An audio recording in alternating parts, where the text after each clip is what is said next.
Yes. Oops, that's not what I want. Captions. There we are.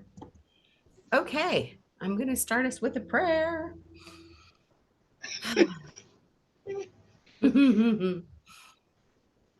placing my hands on my heart and taking that deep cleansing breath of love and gratitude. Even before we begin, this community is such a blessing.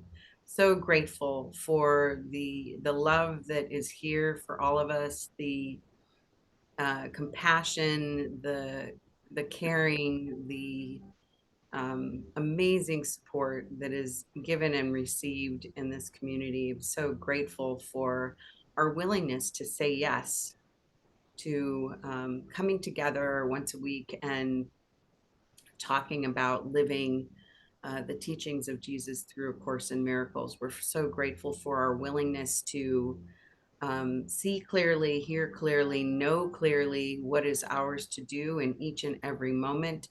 We're grateful to surrender any and all blocks to love, knowing that they truly are nothing. And the truth is that we are blessed and just thoughts in the mind of God, just playing on this playground. We're so grateful for our mighty companions, our earthly and heavenly helpers. We ask that they join us now, surrounding and supporting us, supporting the technology that brings us together each week. We're grateful to ask them to bless each person here and all who may listen later. And we're grateful to share those blessings and the love that we are with Mother Earth and all of her beings, because we are one. In grace and divine gratitude, we let it be. And so it is. Amen.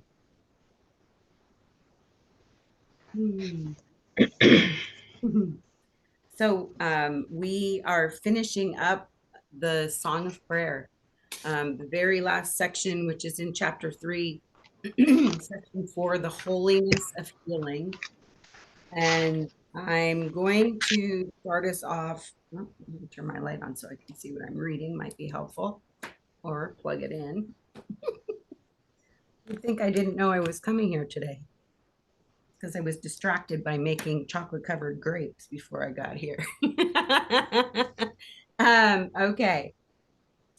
So I'm going to start us off in paragraph 7, 8, and a tiny bit of 10 because I can. Okay. He comes for me and speaks my word to you. I would recall my weary son to me, from dreams of malice to the sweet embrace of everlasting love and perfect peace. My arms are open to the son I love, who does not understand that he is healed and that his prayers have never ceased to sing his joyful thanks in unison with all creation in the holiness of love. Be still an instant underneath the sound of harsh and bitter strivings and defeat. There is a voice that speaks to you of me. Hear this an instant and you will be healed. Hear this an instant and you have been saved. Help me to wake my children from the dream of retribution and little life beset with fear that ends so soon it might as well never have been. Let me instead remind you of eternity, in which your joy grows greater as your love extends along with mine beyond infinity, where time and distance have no meaning. While you wait in sorrow, heaven's melody is incomplete because your song is part of the eternal harmony of love. Without you is creation unfulfilled. And just the beginning of 10. So now return your holy voice to me. The song of prayer is silent without you. The universe is waiting your release because it is its own. Be kind to it and to yourself, and then be kind to me. I ask but this, that you be comforted and live no more in terror and in pain. Do not abandon love.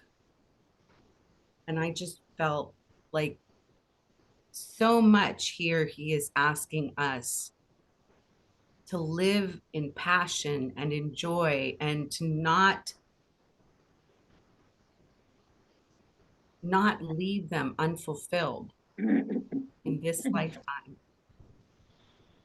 Um, so yeah, it just gave me chills when I was reading the whole thing. That's where I'm starting us off. Who else would like to share what they got from our reading today?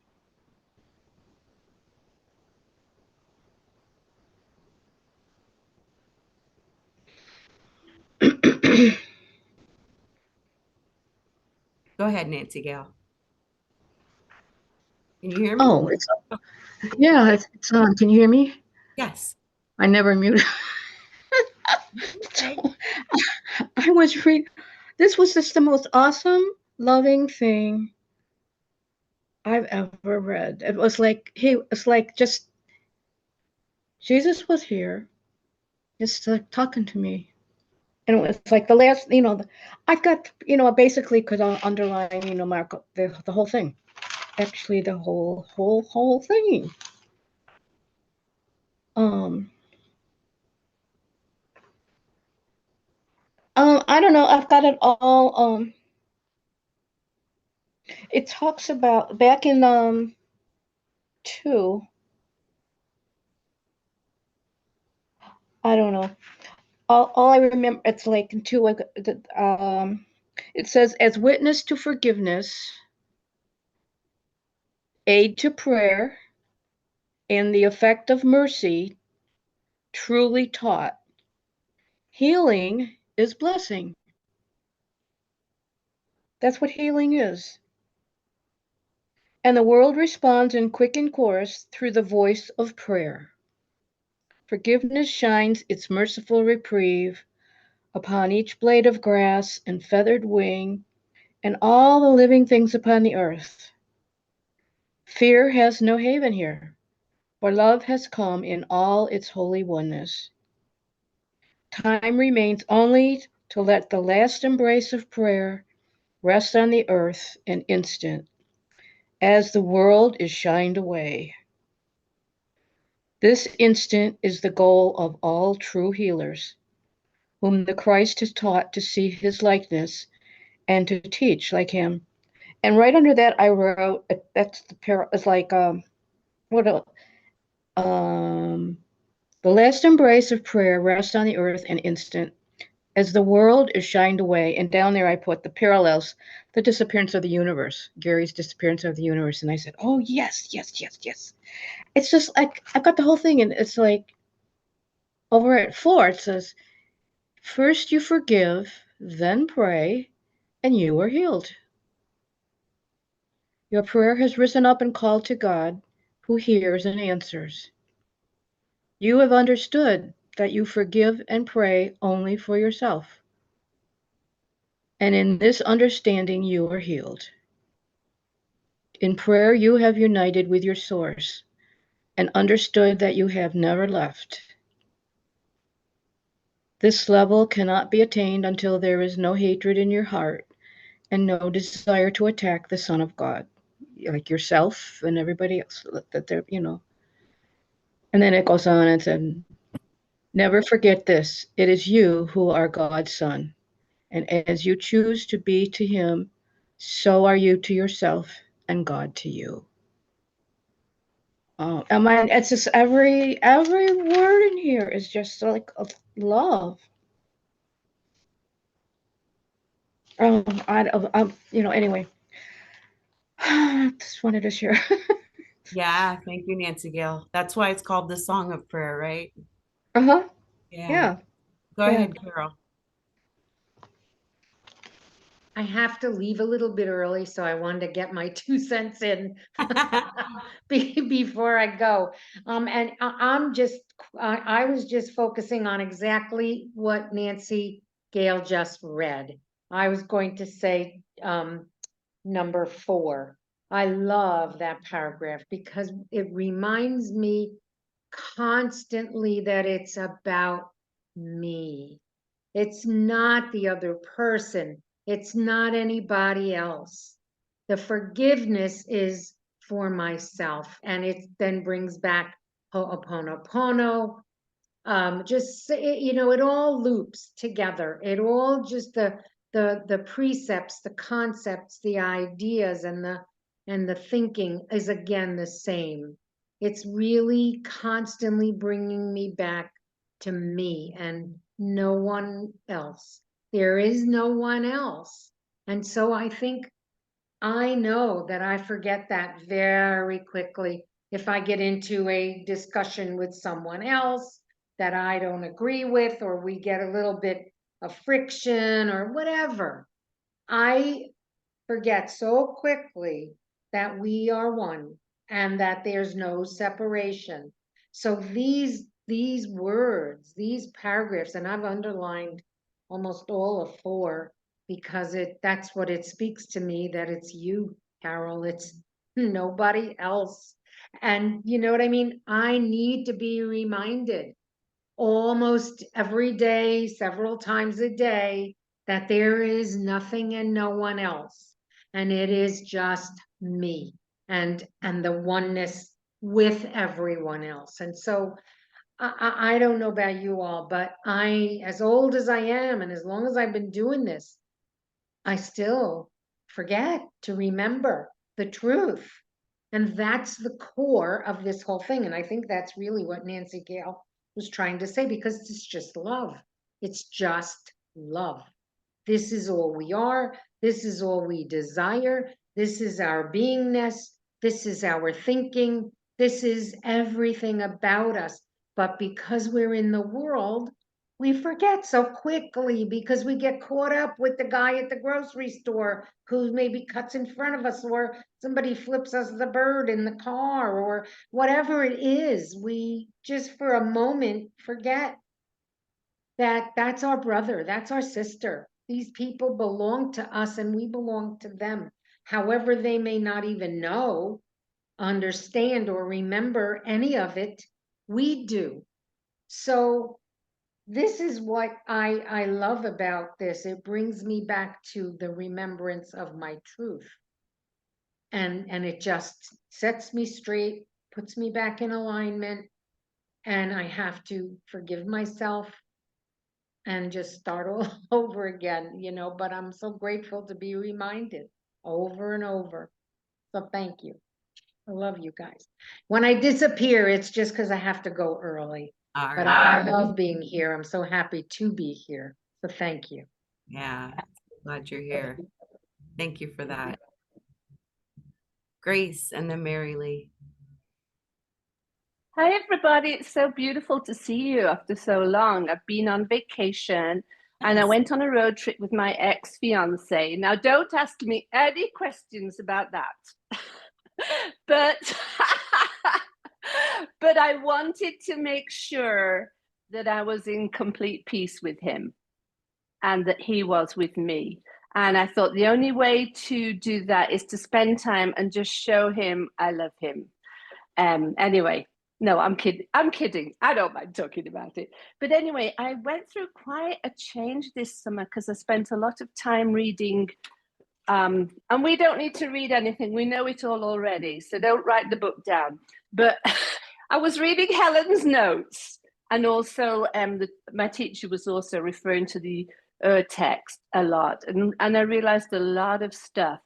And so, Carol, just to add on to what you said, yes, to go straight to forgiveness. And I've got to the point, and I know it can change and we can all have a little relapse. It doesn't matter.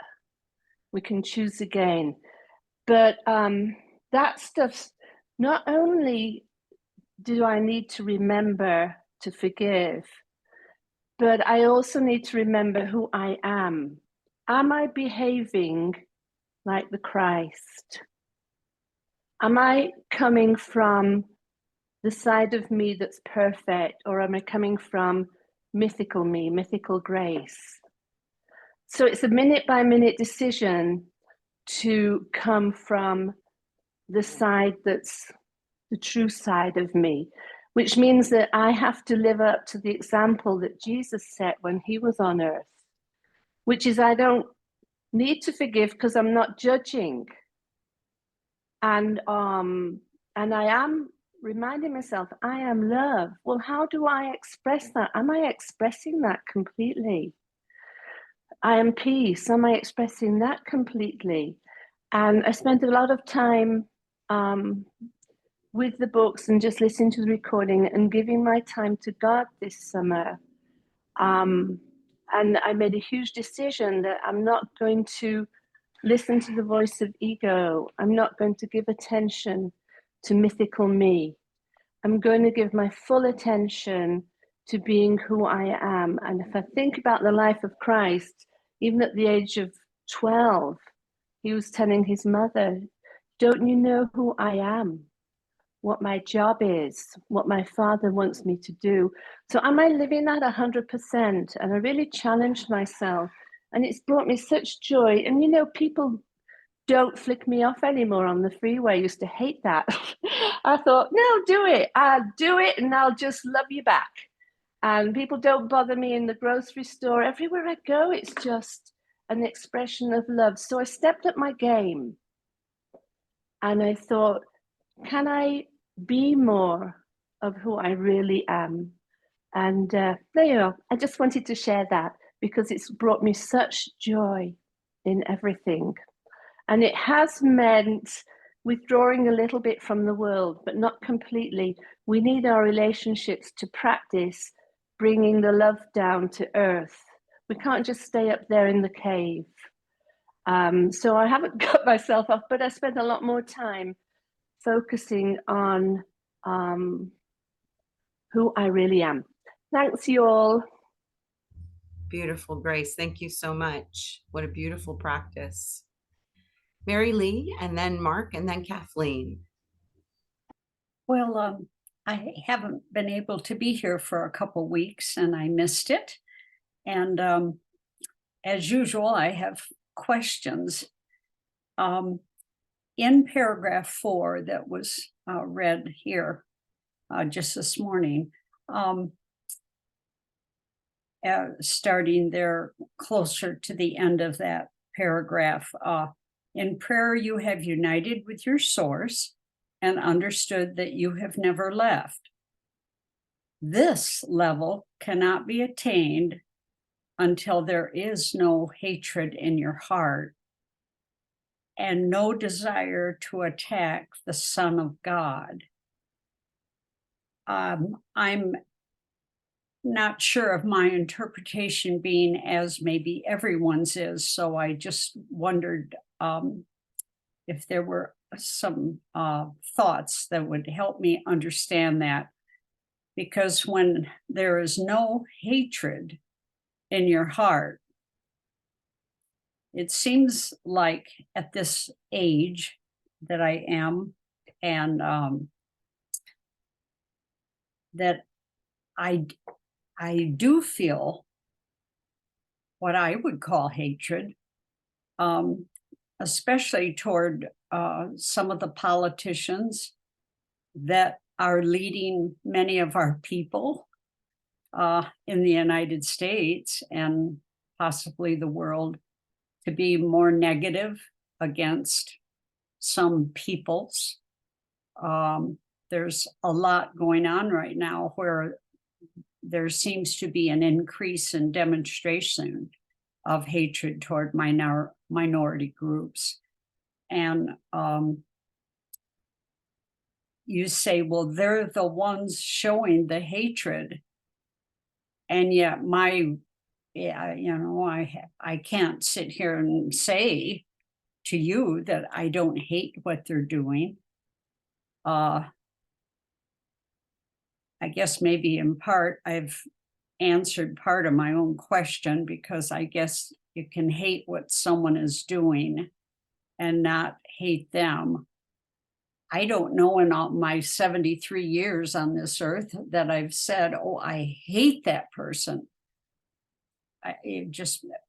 But I have caught myself saying that recently to a neighbor friend.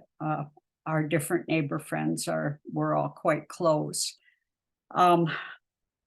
So then the second part of that, until there is no hatred in your heart and no desire to attack the Son of God. I could use a couple examples of what would be an action that would be attacking the Son of God. Would like attacking others who are striving to follow God. Would that be an example? No desire to attack the Son of God. I get it about hatred in your heart, that I should strive not to have that. Maybe just what they're doing I hate, but not to hate them, but no desire to attack the Son of God. I need some examples there. Can I jump in for a minute, Linda? Do you mind? I'm just going to say chapter 21 in the Course of Miracles is that projection makes perception. The world you see is what you gave it. And I focused on this summer. This was a toughie. And what you see is what you want. That nearly gave me a heart attack. Yeah. What I would share, Mary Lee, is, and it's super interesting that this is coming out today, because I woke up yesterday morning. The ministry had a forgiveness letter writing workshop yesterday afternoon, and I plan to attend. I love to attend those because it pushes me to do those letters that I know are so helpful, but I still have resistance to for some reason. And when I woke up in the morning, the thought that crossed my mind is that I need to forgive myself for judging Donald Trump and the Republicans, especially the ones like that did the insurrection. And I need to forgive myself for judging them, not for what they did. Because what he's saying here, no desire to attack the Son of God. Everyone is the Son of God. And if we are one, then I am that one that performed those acts of insurrection against the country. I am that person. And what I came to when I was writing the forgiveness letter is remembering that their actions came from fear. Their actions came as a cry for love. And my judgments of them also came from fear, which is also a cry for love. And so we may have different opinions about how to be happy in this world and what should happen or should not happen. But they are no different than I am. They are no different than I am. And if I am holding judgments against them, I am holding those same judgments against myself. And that is attack. It doesn't have to be a physical attack. It doesn't even have to be a verbal attack. Just my thoughts are an attack against my brother, against the Son of God, and against myself. So I don't know, does that make any sense to you? Well, I'm listening. You know, that doesn't mean that, and I think I mentioned here a couple of weeks ago, it might have been when you were away, that I realized that I finally have been able to watch the news without feeling like my entire central nervous system was being triggered. So I know that I am getting to a place of more compassion, even for people that I feel are acting out of hatred, which hatred only comes from fear. Like people that are acting out of hatred against minorities, against Blacks or gays or Native Americans or you know, transvestites, drag queens, whoever they're acting against, that action, those judgments come from fear that we are separate. So I don't know. My job is to remember that, first of all, I am a thought in the mind of God. I have never left heaven, and that I am one with everyone. There is no other. And if that's the case, then I am Mother Teresa and I am Hitler. I am all of that.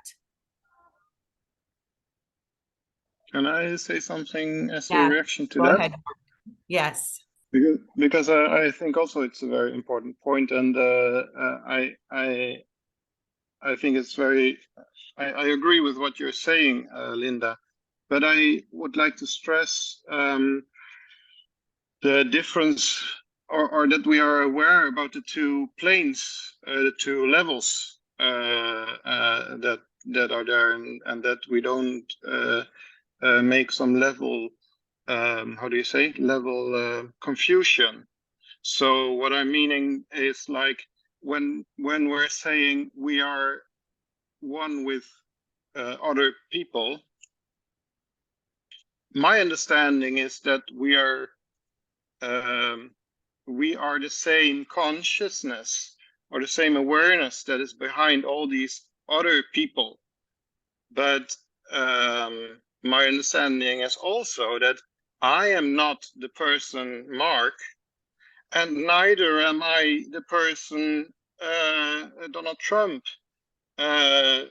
So because if, I mean, I believe that I don't believe that you believe that, Linda, but I'm just saying it because language is important. So when you're saying I am that person, and I think, well, let me not believe that I am this. I am a person in. I'm not a person. I am the awareness that sees through this person, which is called Mark in my case. And in this way, it is easier for me to forgive other people, because it's, you don't have to believe, you don't have, you can make a distinction between the actions and the awareness that is behind it. So you can say, I don't agree with what this person is doing. I totally how do you say, reject these actions, but I don't have to hate this person, because the person is just a thought in the mind of God, and the thought itself is not real. It is the mind of God that is real. It is our awareness that's real. Okay, so that's, I think this might be an answer to Marily's question, but I don't know. You don't look very. You look a little bit confused, Marily. Well, in what I've heard, and I thank you for those comments, because I don't want to have hatred in my heart. That one, I understand that makes me feel horrible when I feel that way. That doesn't help me be kinder to others or anything like that. But the no desire to attack the Son of God, is that one and the same then? That is attacking the Son of God when you, okay, so that's why they're both in the same thought there. No hatred in your heart and no desire to attack the Son of God. Can I go say, and then the next sentence in 5, it says, never forget, remember, so I'm saying, remember this, it is you who are God's son. Yeah. Okay. So attacking yourself, like judging yourself for this or that or something, or feeling guilty or whatever, that's attacking yourself. Exactly. That who is the Son of God, because Yeah. it's we're just another version, a variation on that, like for this, and to be in this world, in this lifetime, in this body, and all this. It's that I'm a variation of the sun in this dream. Each of us is a variation on. Can you understand what I'm saying? Yeah. Somebody else put it. We may have a different outer shell, like the M&Ms. Yeah. But we all Yeah, have right. a chocolate center. Yeah, good. I like that. That's cool. I don't know. I hope that's helpful, but it's a lot of times when we read these things, it's like if we just take one sentence or one thing out of the whole thing, but it's I find it's better to read the whole thing, and then because it instead of taking it out of the context of this. So anyway, I'm done. Yeah. Thanks, Nancy. Thank you, Mark. Thank you, everybody. Thanks, Marilee, again. I was going to say you were basically close to answering your own question. Yeah. I just love how you do that.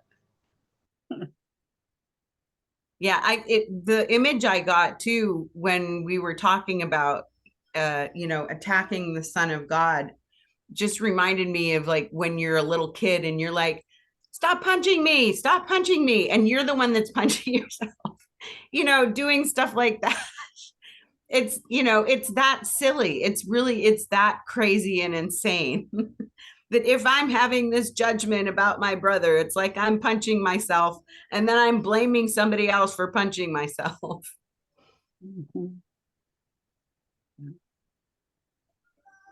But we'll get there. And wherever you are right now, Marilee, in your understanding is perfect.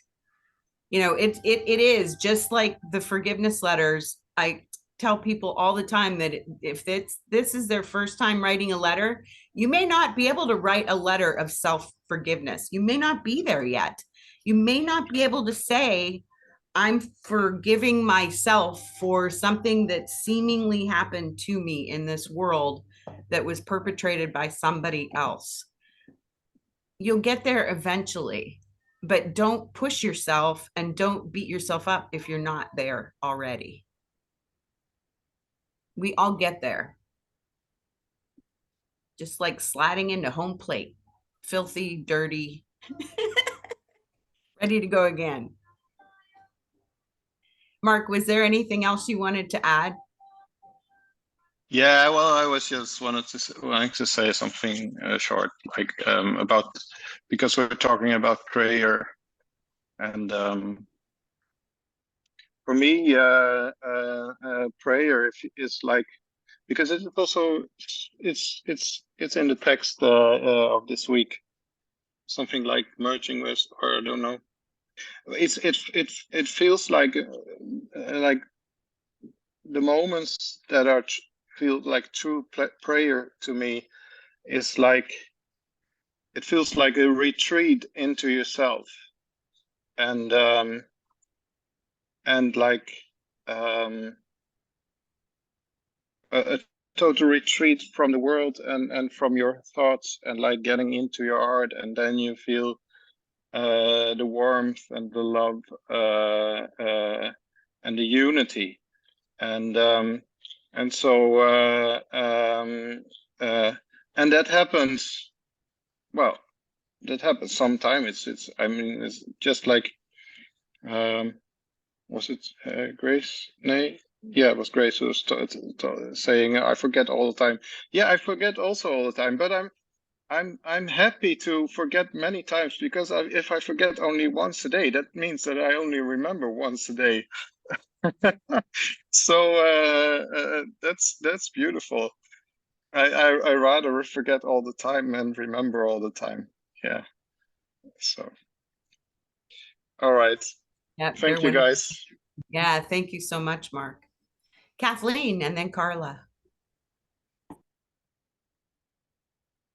Yeah, like everyone, I love this whole thing. It's so full of reminders to forgive, and then the gift from the forgiveness is peace.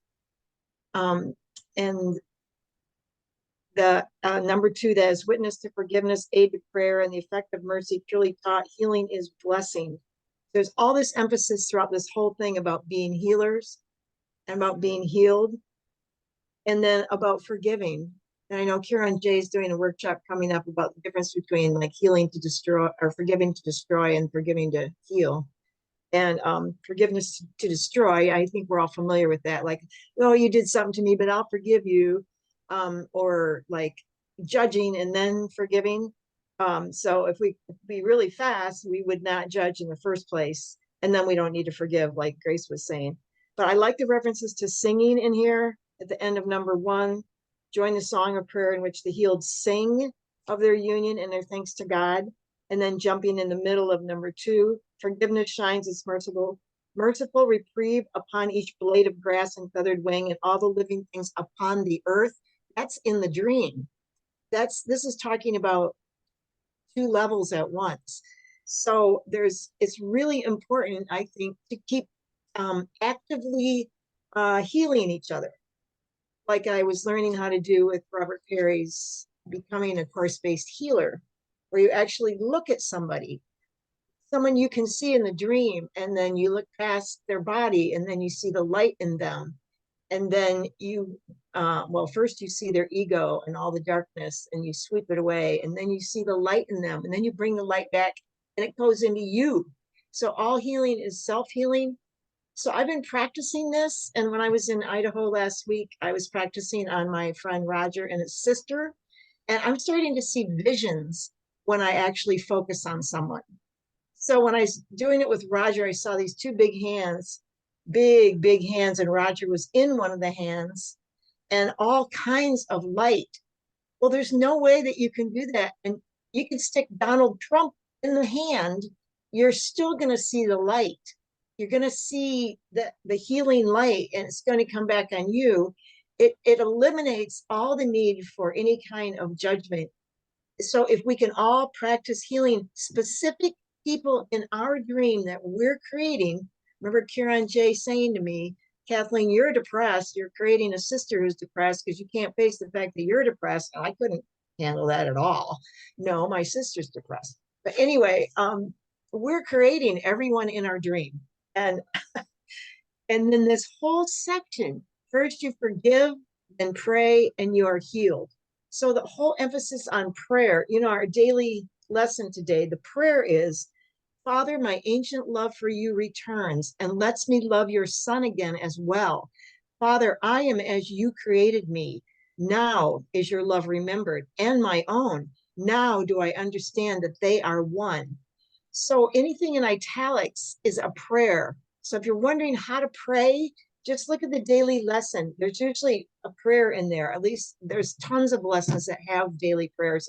Some are at the beginning, some are at the end. Because sometimes it gets like, how do I pray? How do I pray? First you forgive, then you pray, then you're healed. Your prayer, this is number 4, has risen up and called to God who hears and answers. So, and then practicing healing each other is also prayer. And then somewhere in there, it's like Nancy was saying, yeah, then the universe just disappears, poof, gone. When we no longer want to figure it out. That's one thing, Mary Lee, you do not have to figure it out. That's ego. Ego always wants us to try harder to figure it out. And sure, that's why Jesus wrote this in the iambic pentameter, is because it encourages studious thinking and figuring out, but it's all focused on love, forgiveness, and making this all go away. So anyway, this just, to me, there's stuff in here over and over and over about becoming, it's the holiness of healing. That's the chapter title. So I would say, yeah, let's all get out there and practice healing, because it's all going to heal us. Beautiful. Thank you, Kathleen. I love that practice, and that you're getting the vision, like the visuals of it. So cool. Carla. Go ahead. I muted myself. Okay. Yeah, there you are. I mean, I marked so much of this, but I did mark the thing that Nancy Gale brought up. So I guess but I never know what's going to come out. So this is what I feel. What if everything I thought was true wasn't? If there's anything I base on something in this world, forgiveness, love, even love, doesn't mean it's just, you can't learn love. You are love. And I know for myself, I need to be very cognizant of when I judge something or forgive something or make meaning of anything that is according to what I learned in this world of illusion. To be very that is very hard, not hard. I don't want to say that because then I create that. I create it being hard if I say that. It's a very wonderful blessing. That's what I want to create because I get that opportunity to choose every moment what is true. And we feel it. When you have that judgment or the forgive, whatever, hate or whatever it is, come through your mind, you're like, that is the divine alarm clock telling you something, not. So I'll just read this thing else. What is forgiveness? Forgiveness recognizes what you thought your brother did, and it says to you, but just did, has not occurred. It does not pardon sins and make them real. So I'm speaking this because everything is something, if we're disturbed, is something coming up for healing. Bless it, love it, and yourself. And I've been recognizing something I've been doing. My senses are the two hardest things to let go of. Well, I think thought is really challenging too. It's not be number 3. Number 2 is money. And number 1 is the body.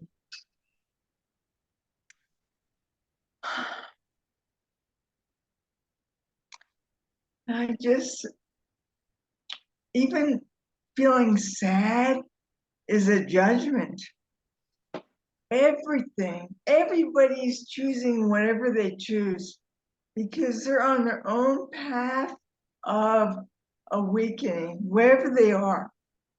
So are we. We're in the same place because we're one with it. We're one with God. And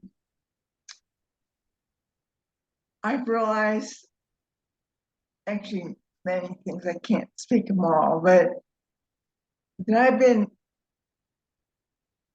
looking at money like, oh, do I have enough money for this and have enough money for this? And I realized what I'm doing. I'm like planning, like, oh, I have enough money. I'm saying, I don't have enough money. I'm God. We are all God, extensions of God. So what am I saying? God doesn't have enough money? What is it I'm saying? What is it creating?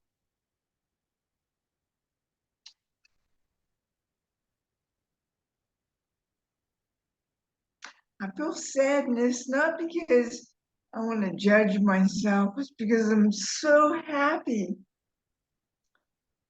that I realized what I've been doing. have everything. It's not the things, it's not the job, the relationship, the child, the cat, whatever it is. It's not things. But we're given freedom to believe thoughts, unloving thoughts.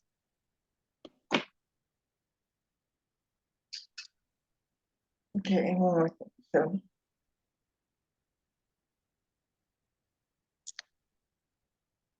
what if I am that through which this all is passing?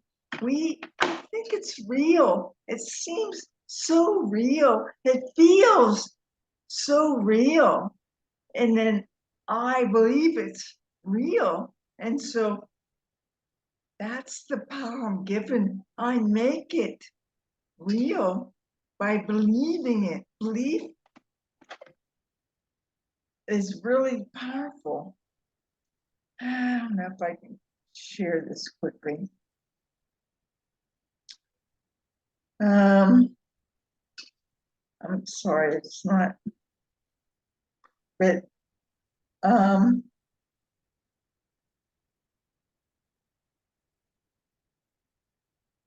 it's about belief. We think we maybe we're willing, but what we believe is what we make true. It's not truth, because only love is real, but it seems real. It's very challenging in this world of form, especially when we're surrounded by the appearances of people believing the opposite, people believing the judgments, people believing they're right. Nobody's right, nobody's wrong. We're all innocent, all innocent. When you know that about yourself and about everybody, it's powerful. And it's not, I want to believe it. It's, I'm willing to believe it. I don't seem to be able to do it yet, but I'm willing.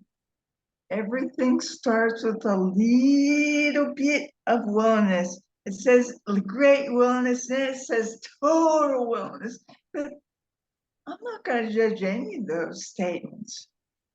I have it. You are it. We can't create what God, we can't change what God created. We think we can. Maybe. We cannot. We cannot. Tell yourself that. Believe that. Thank you, Carla. Kathleen. Yeah, I was just went back in chapter 2 on forgiveness. It just seems like we could do this, read about forgiveness over and over and over. Yeah. And let's see, the very first line in forgiveness of yourself, no gift of heaven has ever been more misunderstood than has forgiveness. Then jumping down to number 3, learn that God has given you the means by which you can return to him in peace. Do not see error. Do not make it real. Select the loving and forgive the sin by choosing in its place the face of Christ. How otherwise can prayer return to God? Well, sometimes when I'm thinking about that, it never happened in the first place. We forgive it. It didn't ever happen. To me, it's like more like, okay, I think I saw something happen, like all those people pouring into the White House, but I've misinterpreted it. Right.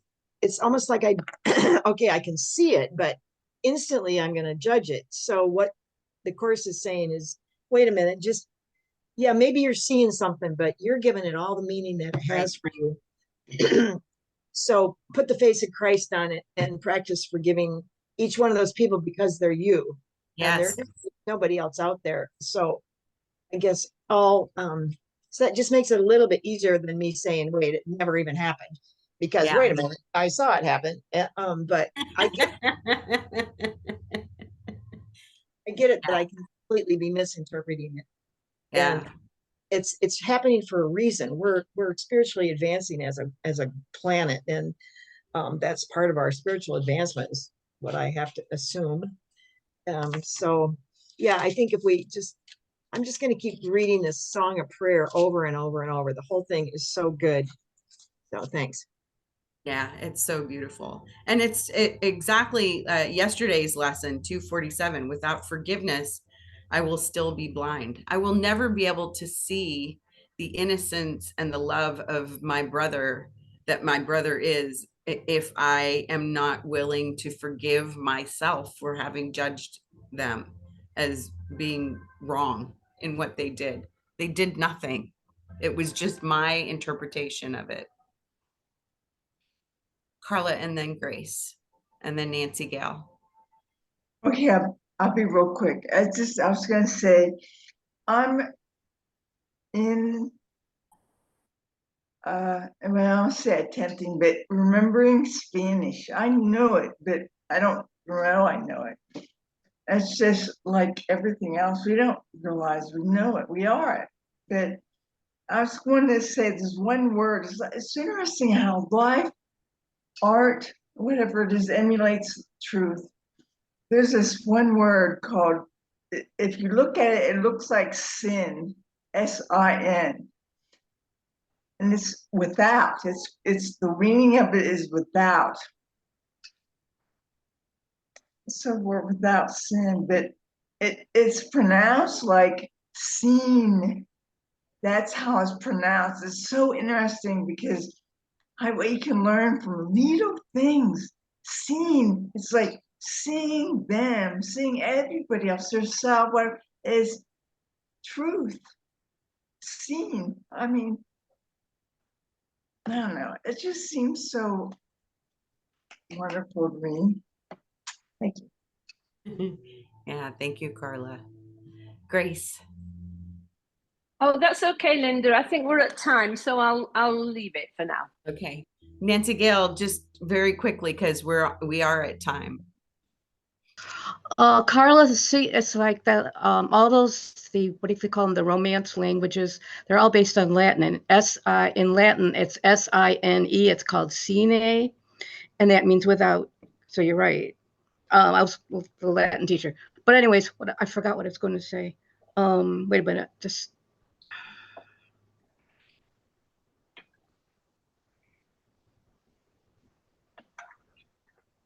Oh, it was what Kathleen, when you were talking about your process of whatever the person. The book that Jennifer one of the books that she recommended was called The Greatest Secret. And I read part of it, and when I opened it, it's like the process of how you forgive. It's actually, and I did the same thing with basically what you did on Trump. And ever since, just like he's like, I visualize him in the door. I'm in the room. And you say to him, you see who he really is. You know who he really is. And you say to him, you don't do anything except acknowledge who he is. And you say, I see you and it's okay, but you cannot say anything in this room. You can be here, but you can't say anything. So I'm not going to, and ever since that, it's like, I see who he is. He's just this little boy. I'm seeing him as a little boy. The Christ, who he is, one of the sons, part of the sonship. That's who he is, and I acknowledge his presence and his existence. Say, quote, which is probably all he ever wanted. Yeah. We all want. That's all we want, to say, okay, I'm sorry. We feel like we're separated from God, that, you know, and it's like, and we want to be back there because that's the love. And for me, it was actual physical thing that I was 2.5. So I have all kind, but anyways, and so ever since I used to hate. And it's like I would I literally think about, you know, I could kill him. He's just like, how can you be? I have none of that anymore. I see him. I see his name. Used to put me like there. I see his name, and it's like immediately. It's like there's no any of that stuff anymore. If it ever sneaks in, which is rare, I just go back to that picture. I see him who he really is, as the little boy separate from his father. Yeah. He And just wants to be seen. right. That's me too. What Knowledge. you actually, yeah. Knowledge. What you actually also do with those people is you do the same as you do with children or with mentally ill people. You depersonalize the behavior. So you say, okay, this person is not really, the child is not really being really evil. It's just a child. Or the person who does something very evil, who, well, this is a person with a sickness. But so you make it depersonalized, and then it's only a discernment and not a just judgment anymore. Right. Thank you, Margaret. Thank you so much. Yes. Yeah. Thank you, everybody. So we have completed the Song of Prayer, but like Kathleen said, go back to it over and over and over again because it's just so incredibly beautiful and helpful. So I wanted to see one more thing. The lesson, it's at the end of the lessons, the epilogue, that it's the same thing. I read it at the end of the lessons. There's an epilogue, and it's a similar type thing. It's just like the love. It's like same thing happens. I read that and read it. Yeah. Same thing. Well, it's all the same. He says he's just repeating himself over and over again because it takes us a while. So we're going to do psychotherapy, purpose, process, and practice. Mine's a separate, and it's probably backwards anyway. But anyway, so we're going to do the introduction, which is just this very small section. And the very first, oh yeah, come on, here we go. The purpose of psychotherapy, which is a page and a half. So altogether, just 2 pages for next week. That's what we're going to do. And instead of reading the lesson insights, what I would like to read is part of a meditation script that my friend Rachel Allen created about awareness. Anyways, the part that really came to me over and over again while we were talking today is when she's talking about the spiral, and the spiral like turns into itself. And so it's just to me, it represents the oneness of all life. And what she said is, the spiral is a pattern that is efficient and replicated throughout the natural world. This shape, the spiral, can be seen in our DNA, the carriers of our genetic information. It is the shape we emerge from as an embryo to a fetus, to a baby. It is found in our fingerprints, in our ear canal, and as babies in the hair whirling at the crown of the head. It is also the shape of the galaxy, storm systems, seashells, sunflowers, pine cones, and more. We are part of the diversity of species, not separate, but intricately interwoven into the natural world. We as humans are part of the multiplicity of oneness that make up humanity. We are to celebrate the varieties, shapes, and shades of our human family. So I'm just leaving you with those thoughts, my dear friend Rachel.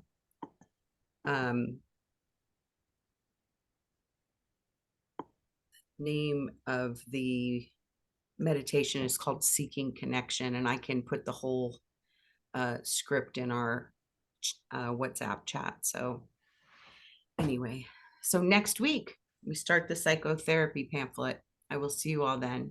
Thank you for showing up and participating today. Thank you, Linda. Thank you, everybody. Love Thank you, you everybody. all. Much love. Thank you so much. Love you. Bye. Bye. Love you.